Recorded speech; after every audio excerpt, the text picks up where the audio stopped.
வணக்கம் மாணவர்களே, நம்ம இப்போ 10ஆம் வகுப்பு கணித பாடத்தில் உறவுகளும் சார்புகளில் 1.5 பயிற்சியில் ஃபஸ்ட்டு கணக்கு பார்க்குறோம்.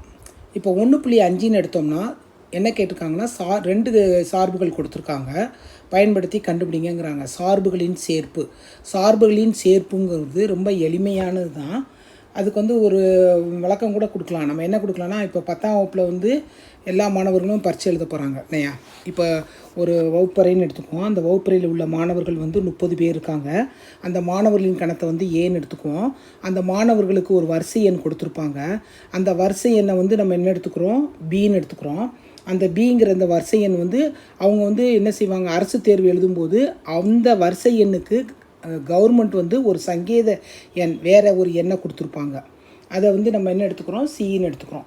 அப்போனா எஃப் டாட் ஜி தான் நம்ம கண்டுபிடிக்க போகிறோம். அது எப்படின்னா, ஃபஸ்ட்டு பிங்கிறது என்னது, மாணவர்களுடைய வரிசை எண்ணுக்கு மாணவர்களுடைய பேருக்கு தகுந்த மாதிரி வரிசை எண் கொடுக்குறோம். அதுதான் எஃப் ஆஃப் ஏன்னு எடுத்துக்குவோம். எஃப் ஆஃப் ஏ ஃபஸ்ட்டு மாணவர்களை ஸ்மால் ஏன்னு எடுத்துக்கிறோம், வரிசை எண்ணை பின்னு எடுத்துக்கிறோம்னு சொன்னோம் இல்லையா. அப்படின்னா B equal to F of ஏன்னு எடுத்துக்கிறோம். அதை கவர்மெண்ட் ஒரு சங்கேத எண் கொடுக்குறாங்க இல்லையா, அது சின்னு எடுத்துக்கிறோம். அப்படின்னா என்ன வரும், அது C equal to G of F of ஏன்னு அர்த்தம். G of F of A இல்லைனா ஜி ஆஃப் பின்னு கூட எழுதலாம். ஓகேவா. ஃபஸ்ட்டு மாணவர்கள், அதுக்கப்புறம் அவர்களுடைய வரிசை எண், அதுக்கப்புறம் சங்கேத எண். ஓகேவா. மாணவர்கள் வெறுமன ஏ உறுப்பினர்கள், அவங்கள வரிசை எண்ணை கவர்மெண்ட் கொடுக்குறாங்க. அந்த வரிசை எண் ஃபஸ்ட்டு ஒன்று கொடுத்துருவாங்க. சங்கேத எண்ணுனா யாருக்குமே தெரியாது, கவர்மெண்ட்டுக்கும் மாணவர்களுக்கும் தான் தெரியும், அந்த தொடர்பு படுத்துவாங்க. ஓகேவா.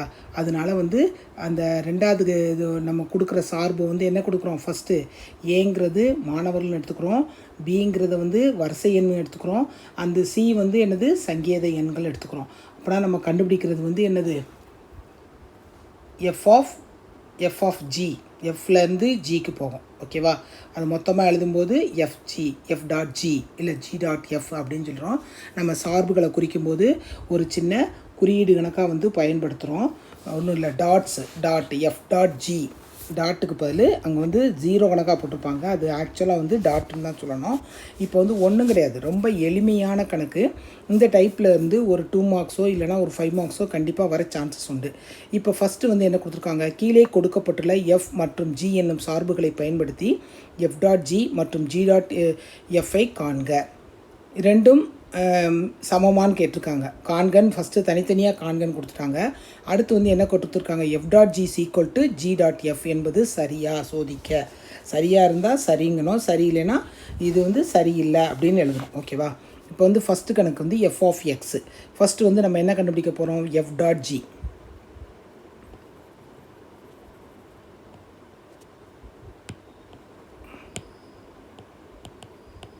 போட்டு இப்படி ப்ராக்கெட் போட்டுக்கோங்க.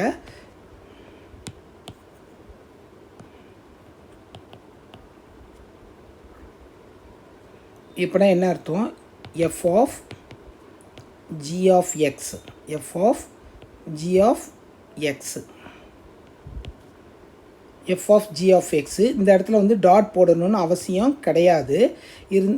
ஏன்னா நம்ம ப்ராக்கெட் போடுறோம். ப்ராக்கெட் போடுறதுனால டாட் போடணும் அவசியம் இல்லை. உங்களுக்கு தெரிகிறதுக்காக தான் முதல்ல டாட் போட்டேன், அது போடணும்னு அவசியம் கிடையாது. F of G of X first ஓப்பனாக அடைப்புக்குறி கொடுத்து இது கொடுத்துக்கோங்க. இப்போ இந்த ஜி ஆஃப் எக்ஸில் நம்ம என்ன செய்ய போகிறோம்னா, ஜி ஆஃப் எக்ஸோடைய விதி கொடுத்துருக்காங்க இல்லையா, என்ன கொடுத்துருக்காங்க, X squared, F of X ஸ்கொயர்டை அப்படியே அப்ளை பண்ணுறோம். பண்ணிட்டோமா. அடுத்து எஃப் ஆஃப் எக்ஸில் என்ன விதி கொடுத்துருக்காங்க, எக்ஸ் மைனஸ் 6ன்னு கொடுத்துருக்காங்க. எக்ஸ் மைனஸ் 6னால் நம்ம அதை என்ன செய்யணும், அந்த இடத்துல பிரதியிடும்போது என்ன வரும், ஈக்குவல் டு எக்ஸ் மைனஸ் எக்ஸுக்கு பதில் எக்ஸ் ஸ்கொயர்டு போகிறோம், எக்ஸ் ஸ்கொயர்டு மைனஸ் 6. இது எஃப் டாட் ஜி. அடுத்து என்ன கண்டுபிடிக்க போகிறோம், ஜி டாட் எஃப்.